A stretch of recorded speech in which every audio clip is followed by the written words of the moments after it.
Fly, fly, oh to be a fly. Fly, fly, come and be a fly on the wall.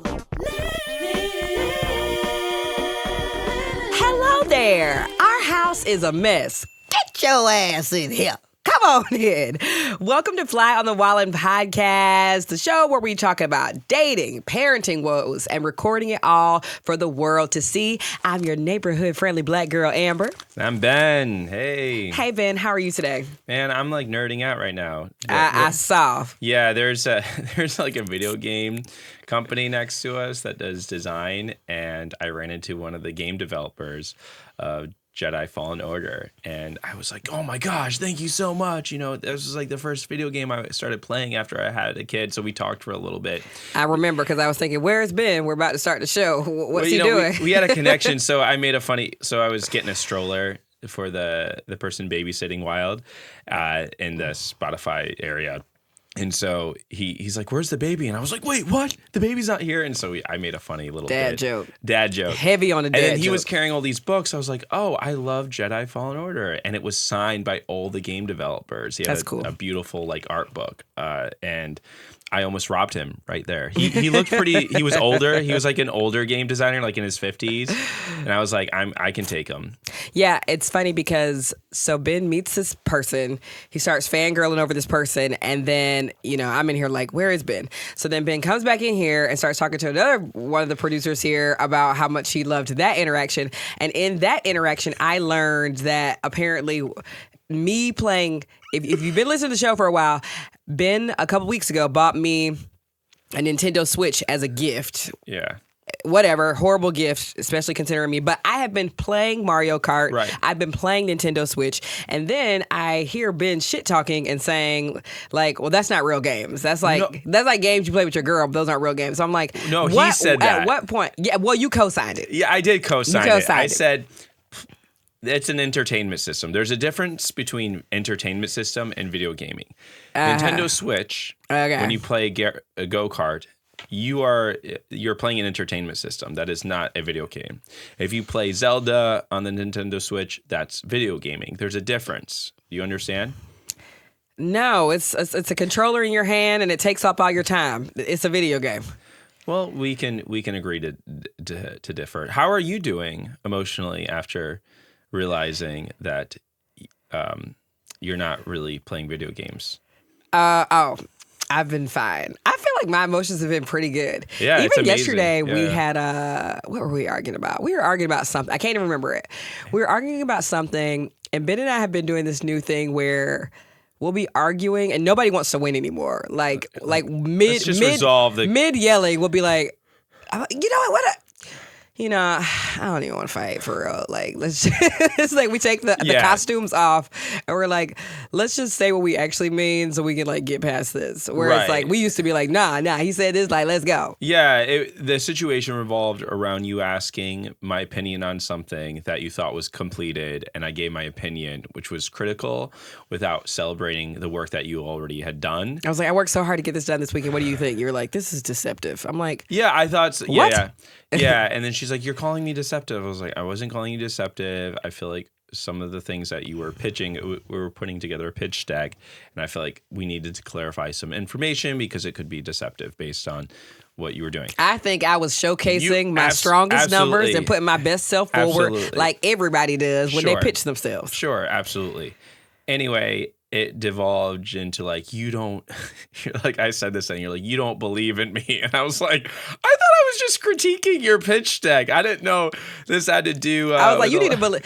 It's because you called me deceptive. And I'm like, so you don't believe in the dream. I called your work. I called what you were presenting slightly deceptive. Well, you almost attacked my character in that moment because I am my brand and my business.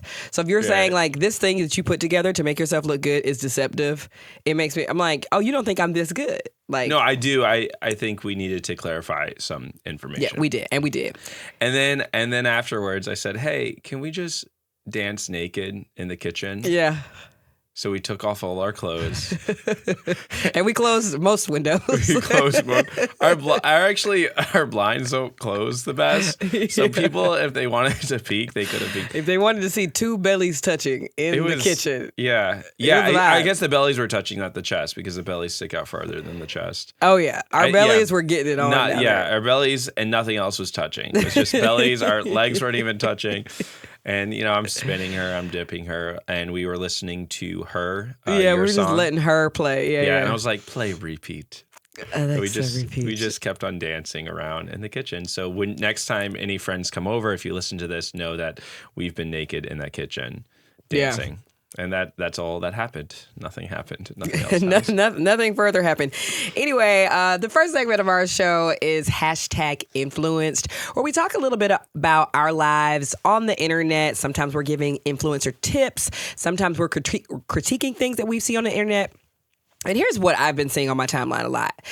I'll see someone, obviously I know, because we make a lot of content, I know what it looks like when a creator is posting something to bait people in a debate. I've done it, not a big debate. I'll say my baits have been pretty low stakes, but it is so easy to go somewhere and be like, essentially my big thesis would be like, are you an Amber or are you a Ben in this situation? Which drives engagement, because people are like, I'm an Amber, so I hate when a Ben does this, or I'm totally a Ben. What is Amber talking about? Like, it would be something as simple as, I don't know. All right, when you go to the movies, are you an Amber or Ben? Are you sitting front row or are you sitting in the back? Or how many towels should you have in a house? Oh, yes. So, yeah, that's a real example. We did a funny video where I think you need at least like 5 towels, and Amber's like, no, we need 30. And at one point, we had 30 towels. Whatever, we had 30 towels, so I ended up ripping up a bunch of them, making cloths, and using those instead of paper towels, holding down on waste, cutting down on waste, I should say. So that would be a perfect example. That's a great example. Thank you. Very low stakes. Low stakes. Are you an Amber or a Ben? You got a house full of towels, or you're a minimalist? Great. And so we see creators do this all the time. They're like, let's talk about these recent events, and they'll talk about it. What confuses me is when people post something, air quote, controversial, or air quote, like pick a side, and then they don't want you to engage with it. I'm kind of like, okay, so why would you give this really hot take and then turn off your comments? Like stand down in your bullshit. Yeah. Like, stand 10 toes down. So what we're specifically talking about this week, I guess this dips into the parenting segment as well. This is not spicy tea.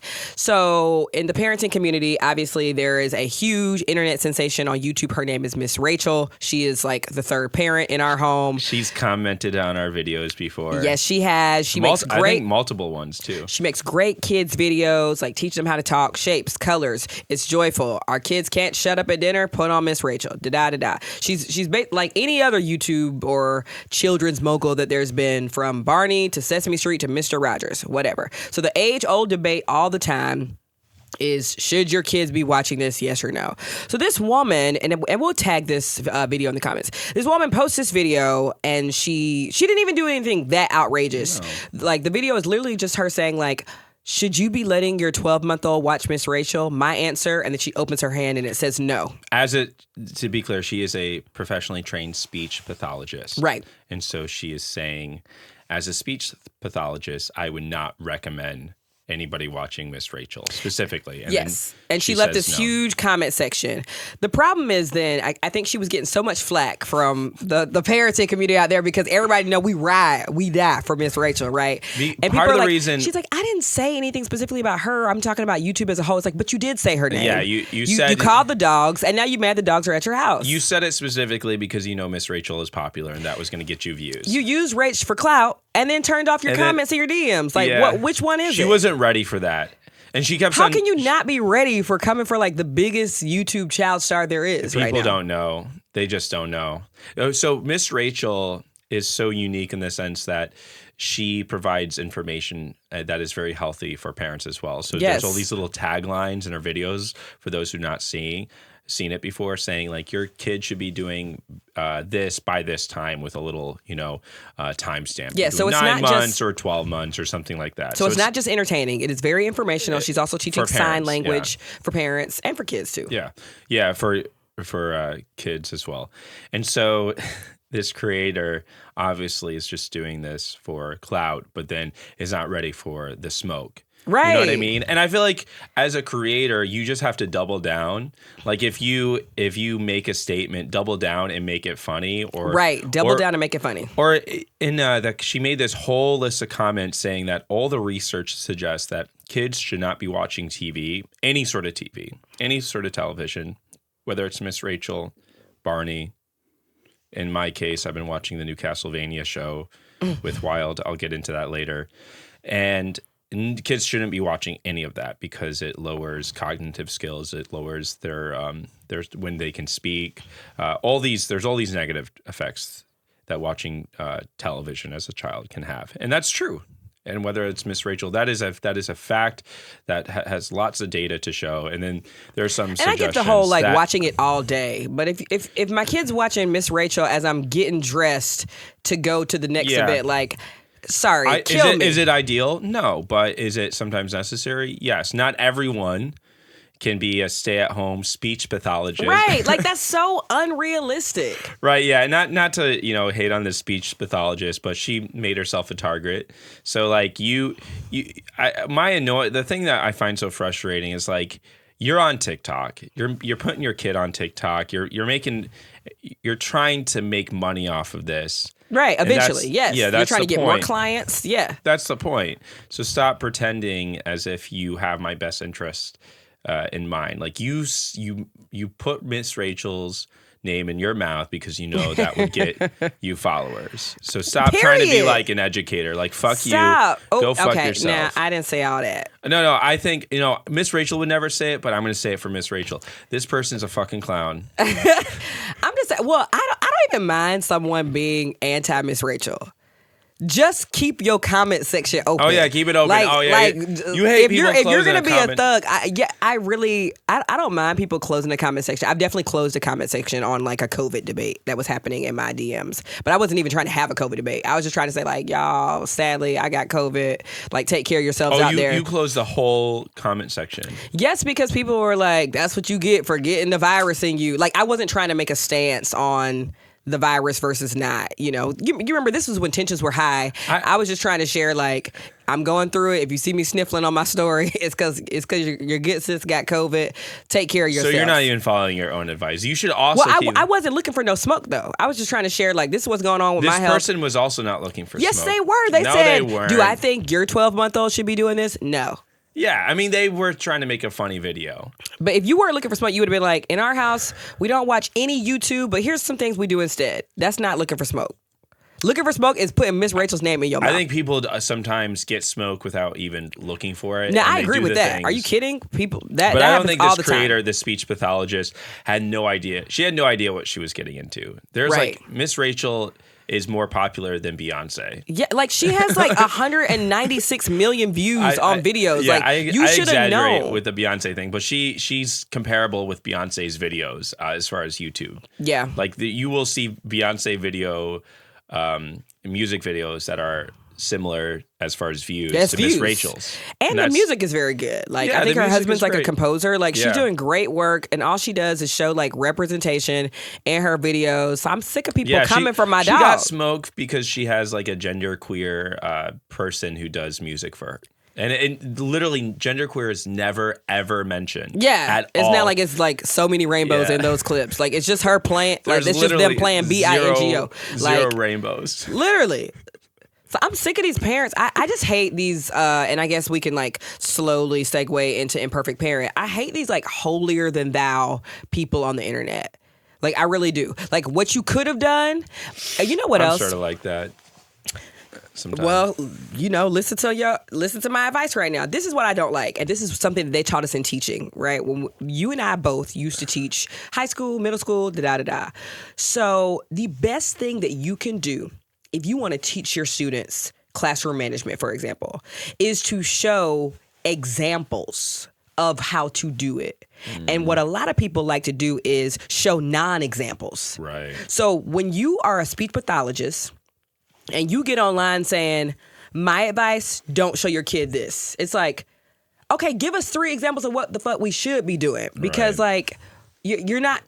So your whole practice right now is showing non-examples. No, and so when you show kids, no, because with high school, for example, when you walk in and say, students, here are 3 things y'all shouldn't do. 1, don't sag your pants. 2, don't come to my classroom late. 3, don't try to sharpen your pencils in my class. My pencil sharpener is not community use. Okay, so what do you want us to do? It's the positive language.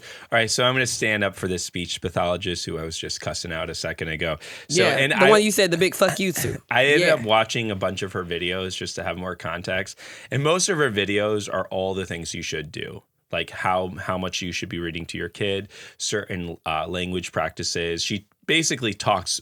All of it is very positive. Best practices for teaching your kid how to read. Best practices for teaching your kid how to speak. But unfortunately, so why wouldn't she in that video?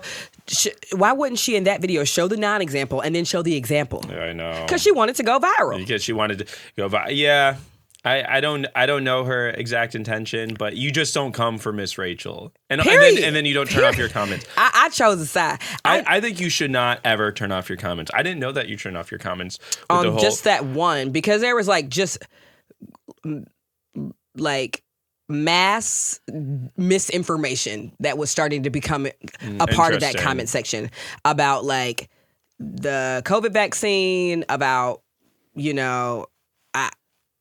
what holistic things I should have done instead. And I was just like, I don't even want people to maybe see this.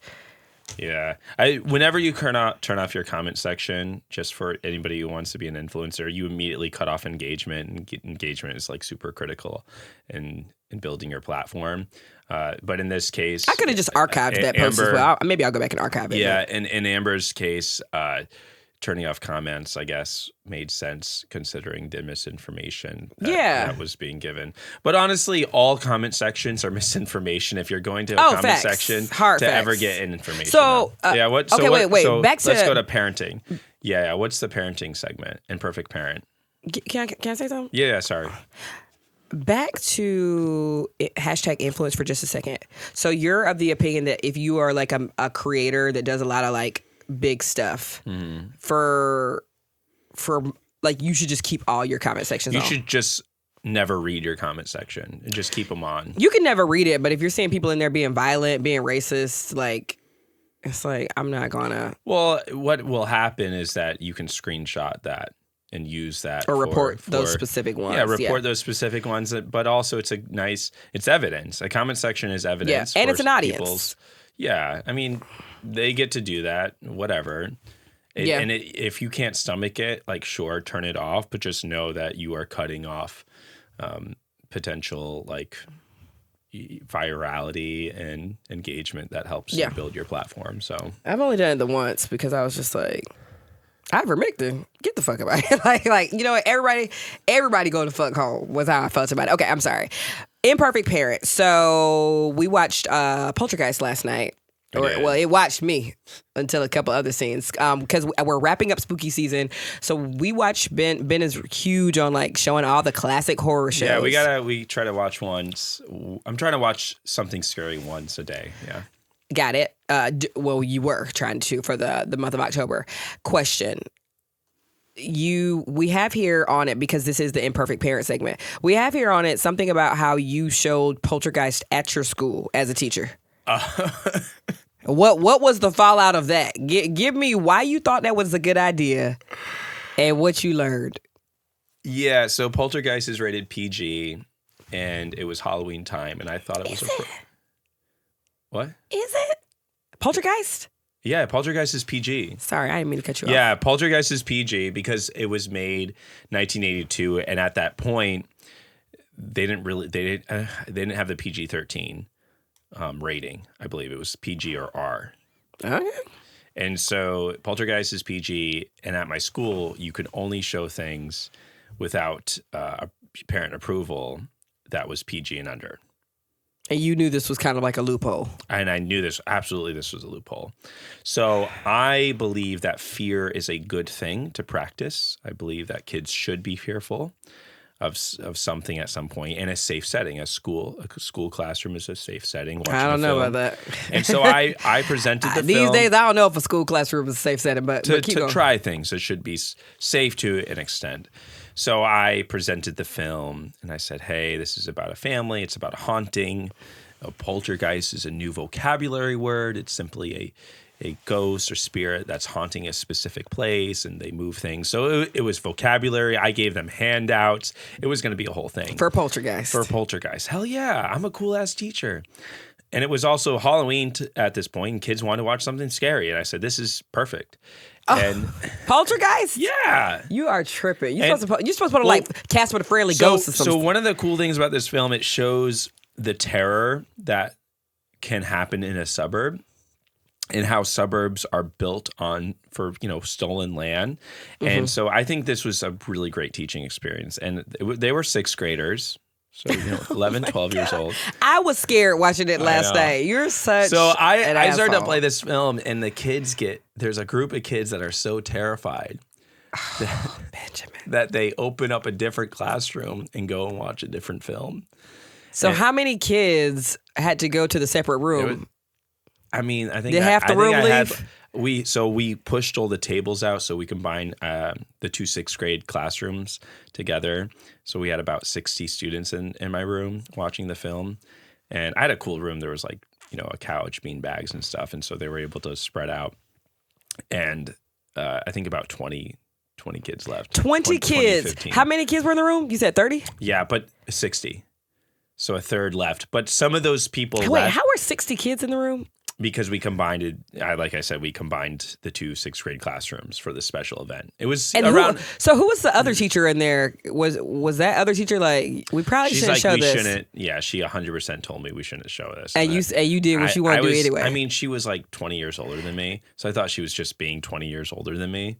So you weren't listening. Hell no. You were fully just being an arrogant young teacher. You said, I'm going to do what I want to do. I wanted to scare some of my students in a safe way. Listen, you have to understand. 20 kids left. That I was into being a progressive teacher, trying different things out, doing special events, bringing a peregrine falcon into my room. You got in trouble for that too? I did. For the falcon? Reading one of my science classes, we read this book, Cells at Work, I believe it was the name of it. Like it was a manga. CELLS? Yeah, it was a manga about the human body. And so you have these manga action characters. Okay. So I was always... That makes sense because you were a science teacher. Yeah. But Poltergeist was...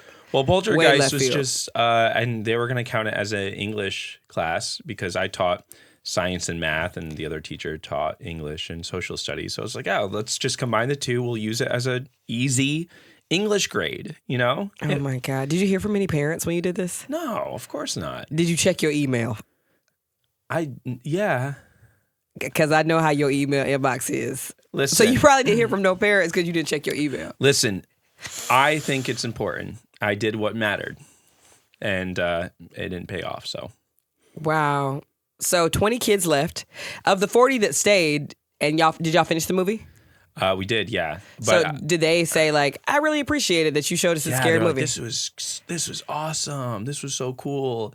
And there's some really, really scary scenes. Yeah, they're very scary. Well, yeah.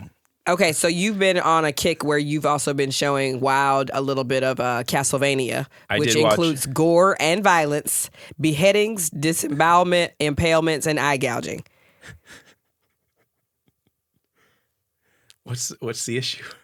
The issue is, and I want to also remind listeners, or inform listeners rather, that last night, so Ben goes on this bender. He finishes Poltergeist. I don't. I'm sort of nodding off. I stopped it for you. Oh, and I remember, lucky me. I sort of started nodding off and things like that. So I go upstairs, and in the middle, I wake up early in the morning to take Gucci out, and our bedroom door is locked. I'm locked in from the inside, which is fine because I can unlock it. I'm like, why is our bedroom door locked? And why is that? Why was our door locked? I've been watching a lot of slasher films. I rewatched a home invasion film called You're Next. It's really good. People should watch it. So I thought if someone were to invade our home, they would have to break down our door if it's locked. So I've been going to sleep locking our door. Listen, I don't want to buy a gun, so there are things I'm trying to do instead of buying a gun. Mm-hmm. Like locking your door. This is free advice. There's that whole TikTok video where you put a sock on a bat. So if you swing at someone, they take the sock instead of the bat. So they grab the bat. I didn't know about that. Yeah. It became like a whole thing because a black creator made this, and then a little white girl made it and didn't reference the black creator. But then also people were saying this is a very common defense. So she didn't have to credit him. Yeah, and so it became like this whole debate. And those are things you can do. So I lock my bedroom door at night before I go to sleep. But that's only been since you've been watching the scary movies. Yeah, I've been a little scared. Okay, so when Wild gets older, if she's watching scary movies with you, I want it to be known on this podcast right now. You are going to deal with the fallout of that. I'm not dealing with I had a nightmare. You 100% are dealing with that. Well, nightmares are indicative of a creative mind.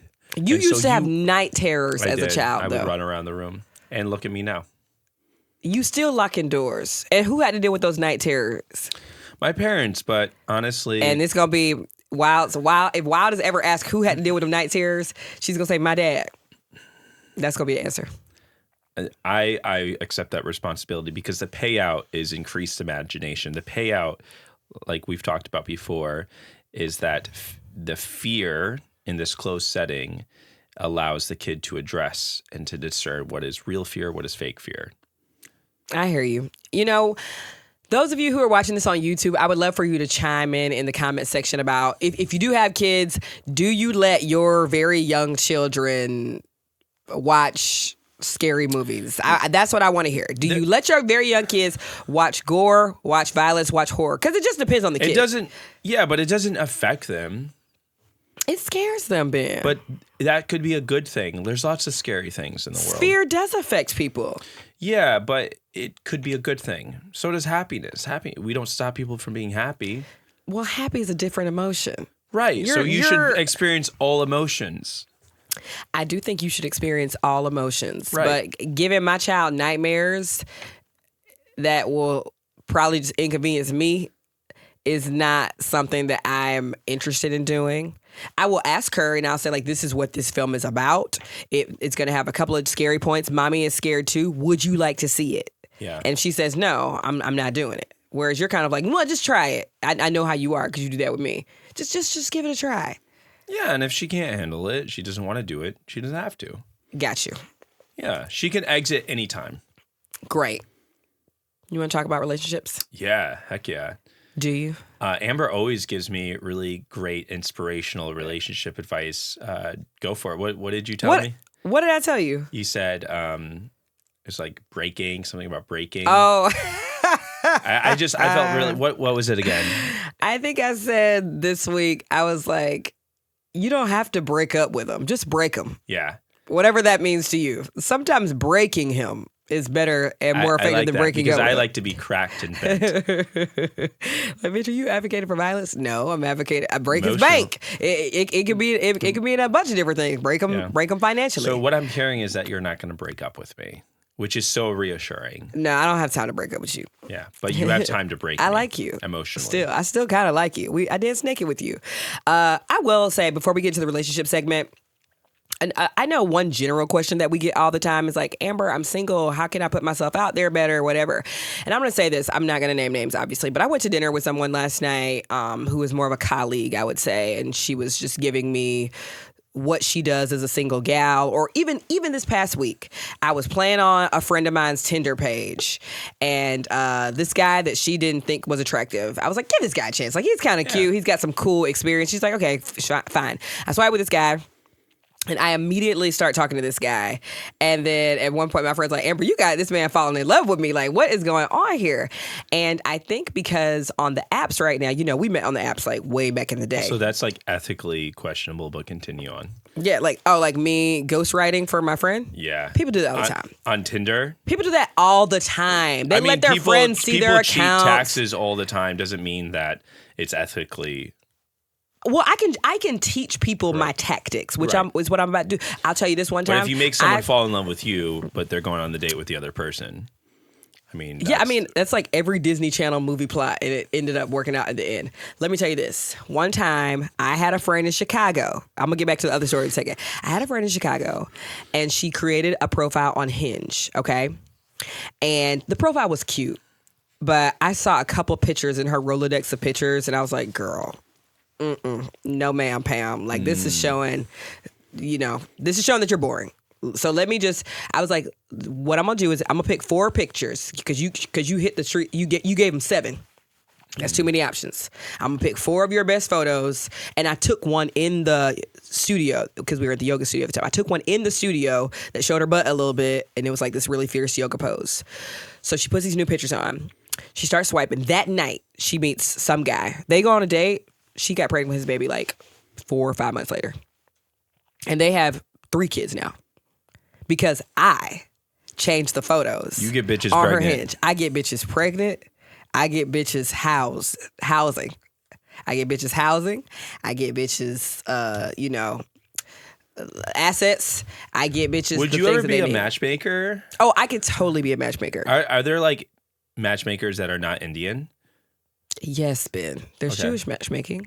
Oh yeah, the Jewish matchmaking. Like culture. There's $1 million matchmaking. Like if there's an ideological know the Indian matchmaking show that you always show me, and I'm like, oh yeah. Yeah, culturally that's like the very appropriate. I got what you're saying.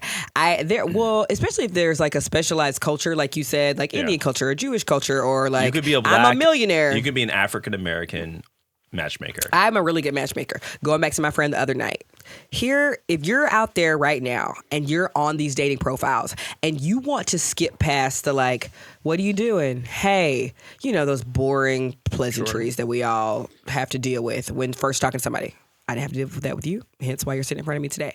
What you need to do, they teach us this in improv. You need to start in the middle of the scene, okay? Start in the middle of the scene. We learned that like level 1 improv. Yes. For example, you would never start an improv. You shouldn't. You should never start an improv scene like, welcome to camp, counselors. Don't start at the top. Because the audience is like, oh, I get it. They're at a camp and you're a counselor. Let them figure it out. Let them figure it out. Gives them a little power. Start in the middle of like, Brian, you left your knapsack again. God damn it. Like, it's like, okay, so you're yelling at a kid that's probably named Brian. And start in the middle of the scene. They'll catch up. Know your audience is smart. Yeah. No, trust that your audience is smart and know that they'll catch up. So what I did with my friend, the guy texted her, hey. It was a Saturday. The guy texted her, hey. Super exciting, right? And I texted him back like, yep, had a super lazy Saturday today. Are you a morning person or are you typically sleeping on the weekends? Just start. You know what I'm saying? Like, don't say, hey, what are you doing? You're saying, what am I doing? Fuck the pleasantries. Fuck the pleasantries. Just jump right in. Because if you respond back something like, had a super relaxing Saturday, do you typically sleep in the morning or do you wake up early? I gave you a lot there. I gave you like, I had a relaxing day, so you can ask about how I relaxed my day, or you can respond to me what kind of Saturday you had, or then I'm learning real time that if we were maybe one day to like get together, would we be sleeping in on the weekend or would we be waking up early and hitting the farmer's market? I gave you a lot to work with there. So if you start in the middle of the scene, I think you'll skip the monotonous like, well, what are you up to? What do you do for work? It's like, who cares? Yeah, who no fucking one cares? You talked about that last night. I think we were talking about like stop asking people what they do for work. Just start right in the middle of the scene. And I was telling my friend that last night at dinner. I was like, let me see these intro level conversations that you're having with these guys. I'm like, this is a paragraph of, hey, what'd you do today? What'd you do today? Where do you work? Where do I work? Who fucking cares? Or also, the way I got Amber caught is that I looked at her pictures and I saw that she was in Spain. So I was like, oh, I see that you like to travel. I enjoy travel. Where was that picture taken? She was like, oh, Spain. Or where's the next trip? Can we do it together? Just jump right in. I've never been, but I have been to Romania. I've been to Eastern Europe. So we talk about Eastern and Western Europe. Right. And so now, listen, when you're on a dating profile, use what's given to you. Use what's given to you. Yeah. That's why I had to change my friend's books. pictures. Because now I'm like, you are at the fucking yoga studio every day. Where's the yoga pic? Show the yoga Now pic. he can ask about the yoga and stuff like that. Like use the pictures to drive the combo and start in the middle of the scene. And don't be afraid to, too. Because I feel like a lot of people are like, I don't know what to say to this person. Just jump in. You should make a whole video, just a quick summary of how to create a great online dating profile. I should. I think you would be amazing. I should make over somebody's dating profile. Oh my God. I just haven't been on the apps in forever, so I don't even like, I mean, it's the same old. Yeah, it's the same. I know how to talk to people, so it's the same old thing. But even with you, baby, like, I feel like we were talking on the app for like a day. And maybe I'm just reckless as shit. Yeah. But I think I met up with you like 2 days after. I was like, I'm not about to be talking on this app with you all night. Like, I'm going to the dog park. You want to come or no? Yeah, we were vibing, and also like I know how to talk. I know how to spit game. Yeah. Whereas I was like, girl, how long have you been talking to this man on this app? She's like 2 weeks. I'm like, 2 weeks? No, that's a waste of time. A waste of time. A waste of time. People can hide themselves really well online, so get that one date over. Get her out of here. And then move on, right? Move on. Yeah. So we got some letters. Yeah. Start in the middle of the scene. If you didn't get anything out of that ramble, start in the middle of the scene if you're trying to bag these niggas. Okay, well, niggas racially, that catches everybody. No, I'm just saying, I'm not just talking about like black guys. Talking about black guys, obviously, too, but you know. Letter number 1. This is for the I do's and don'ts of relationship advice. Letter number 1. My partner has been struggling mentally due to clinical depression and severe anxiety. I worry about how best to support him when he's already deeply distressed. It has taken a major toll on my mental health, and my initial response to him was to infuse positivity, which quickly became toxic, so I had to check myself and simply create space for him to vent. Can't really respond. Things became very centered on his fatigue and sadness, and I felt I was unable to share amazing things happening in my life. We barely spend time outside of our apartments, and while I recognize that finances and long distance are factors, I also enjoy the intimacy of walking in nature and repeatedly asking for this until he finally gave in and made sure to demonstrate my appreciation. I asked my mom how to honor him in this relationship and myself without hurting me. And on a later FaceTime call, he could hear this conversation. She hinted to conversations we had about him. He felt crushed, betrayed. I later set boundaries with my mom, but now I fear that he can never forgive me for talking about him. How do we grow from here? All right. So there's 2 big things happening here. I need to be very clear that like a lot of people share things with their mom. What you talking about, Ben? And it's like, just first of all, don't take that shit personally. Right. To the man in her life. Yeah. Especially if the mom, well, the nice thing is I know your mom is going to get my back. So even if you bitch about me to your mom, which you 100% do, of course, she's going to give you some context because she knows like you sort of lucked out with me. Excuse me? Did you not hear me? How I be spitting game to people out here? Right, yeah, but like you have short game. I got long game. We'll talk after this. Keep going. So, yeah, it sucks about that. But the whole, let's go piece by piece. So you're dating someone with mental illness issues. Right. My thing is that if someone's got a broken arm and you're not a doctor, like you can't set that broken arm. So it's not your responsibility to help this person get over their mental illness. Maybe be aware and don't make it worse, but this person needs to go get professional help if they're struggling with this. Mm-hmm. The same way that you don't try to set someone's like fucked up arm. That's number 1. Great analogy. Mm-hmm. Number 1. Number 2, glad you set boundaries with your mom, but if your mom is someone who is wise, a mentor to you, you're losing out on advice from her. Mm-hmm. And so you just got to be more sneaky about it. Yes.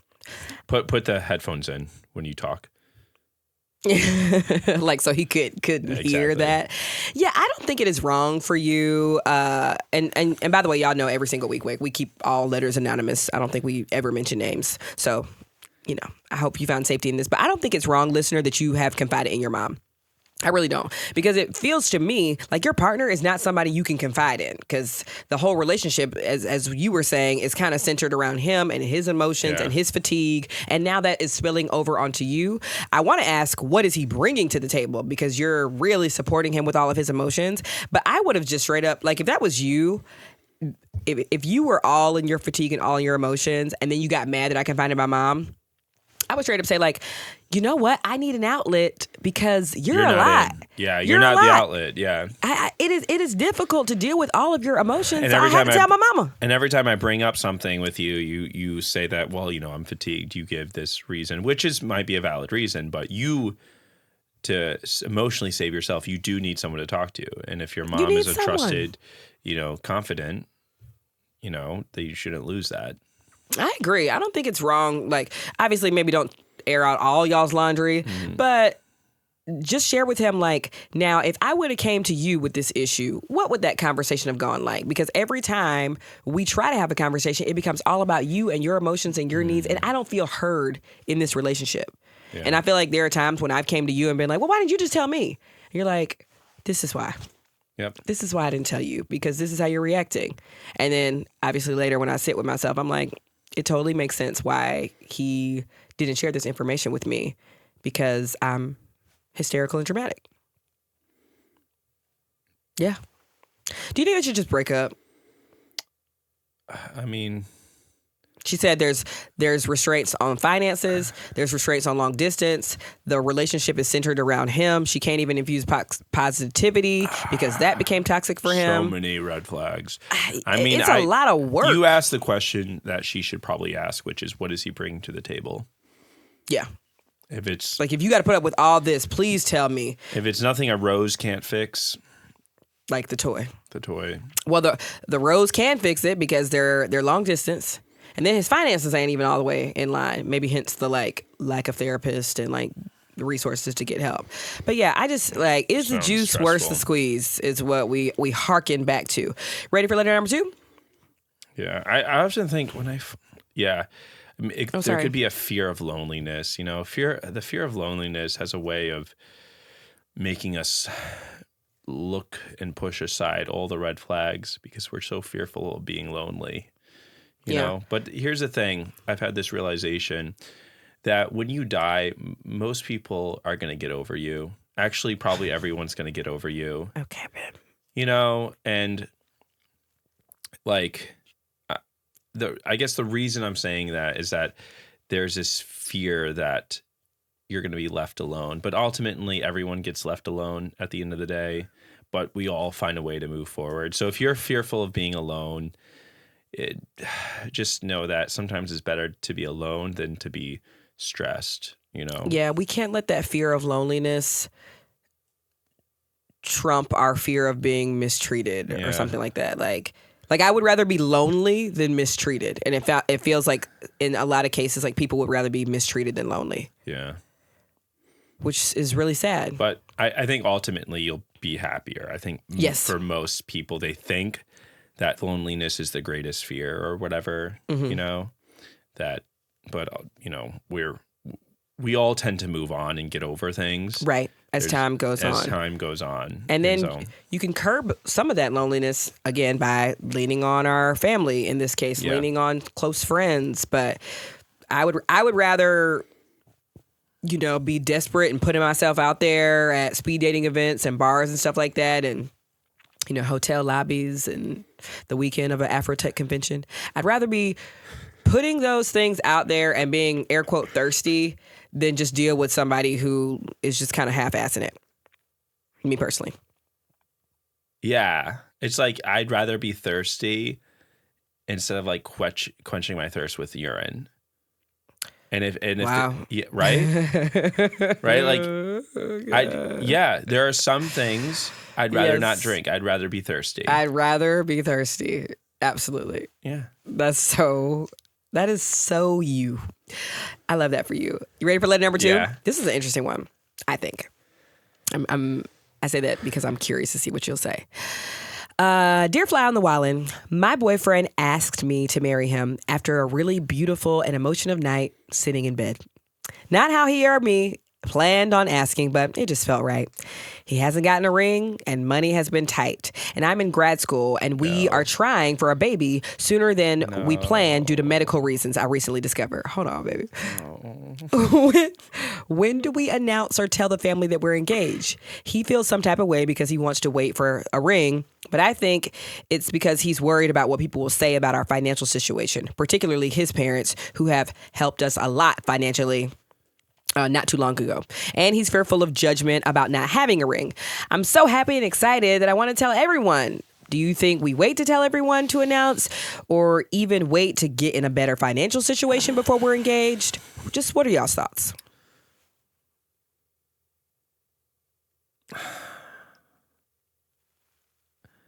Yeah. Okay, let's address one thing at a time. Yeah, let's go with the ring. You can be engaged without a ring. Agree. That's fine. I don't have my wedding ring on. That's fine. My fingers are too fat for it. But you gonna buy me a new one. Fifth anniversary. I mean, I don't know how big a stock you put into creating a big wedding, and I know weddings are super expensive, but yeah, like I don't know, like why do you want to get married? Yes. You're in grad school.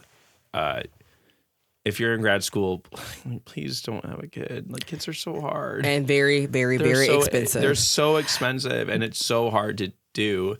And you could be really badass and do it. And I understand there's medical reasons and that you want to do this.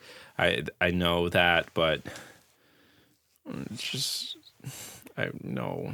I honestly I love Wild. I love having a kid with you, but this is not the time to have a kid in this world. You mean because of finances or just chaos outside? It's the finances and also the things that kids really need to have a really healthy upbringing, which is like stable housing. And even Amber and I don't have stable housing. We rent in LA. And so the house... It's stable. It's stable. We don't own it, but it's stable. Right, but it's not stable because that person could raise the rent anytime. That person can decide to I see what you mean. Sell the house anytime.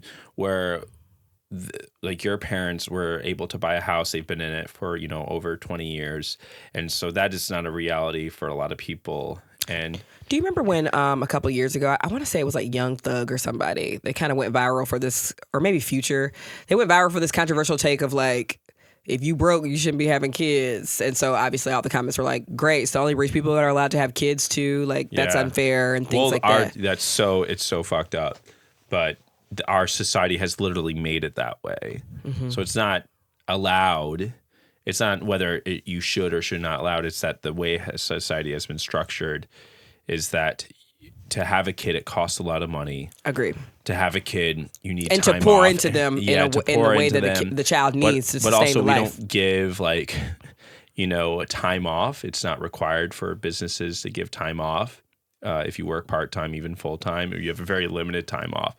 And even grad school is depending on your grad school, but I think grad school for a lot of people, your brain is so focused on finishing papers, navigating the politics of the grad school, working with professors, working with lots of different people in different ways, that can be very stressful. So having a kid on top of grad school adds such a really complex layer to all this. And then if you're struggling financially and you have to deal with the drama of family, that adds another layer. And I definitely think his family would feel away if they had to babysit every weekend because you couldn't afford childcare, and like there would be some growing resentment there. So I don't think it would be fiscally responsible for y'all to, because I know what's happening right here. I feel like you want to get married, so then you don't like you want to be married before you have a kid. Right. I felt that way as well. A lot of people feel that way. Because of societal pressure. Because of societal pressure and just like some security too. Like, sure, yeah. Like I from the last name to the assets to the like, if I'm ever on life support, I want you to be able to speak for me or whatever. And so I think that you and him getting married, like a courthouse wedding and doing something small, I think that's beautiful. It's the rushing of the kid situation. My sister got married in secret, didn't really tell my parents until a year afterwards. And then they had a more official wedding when they were able once they saved money. It. Right. That's beautiful. And I thought that was a smart move. And I would recommend that. This sounds like a situation like that. Get married at the courthouse.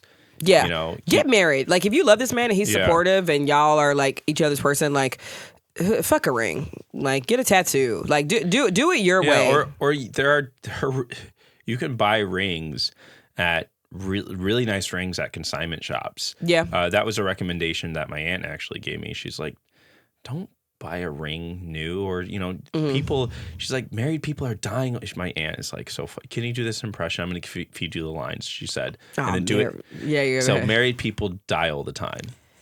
No, married people are dying all the time. Like it'd be something like that. And they don't have kids. Dying, they're downtrodden, and they don't have kids. And rings were cheaper back then. Rings are so cheap. Just get something. So get something from a consignment shop. Just get a consignment shop. Yeah, you don't need a brand new ring from a jewelry. From a jewel. He doesn't even love you that much. Just get a ring from the like she would do something like that. Yeah, so she's really funny. And that was really great advice. And we went. Is that where my ring is coming from on the? I told you I want a new ring for our 5th wedding anniversary. Yeah, I'll help you out with it. If it's pretty, I don't care if it's from a consignment shop. I really don't. Just make sure it's pretty. Right, and the thing just make is, sure it's you a black can get diamond. some I don't like no white diamond. Old rings, yeah. Well, yeah, it might be harder to find a black diamond from like 80 years ago, but yeah, find a ring that's a grandma, a great grandma, or someone else's great. Yeah, maybe if there's a family stone. Yeah, I don't mind. I think y'all getting married. Here's the thing. And this kind of harkens back to what we were talking about at the top of the show with like getting smoke. If you show up and announce your engagement, people are going to look for a ring. If you don't have a ring, people are going to clown you.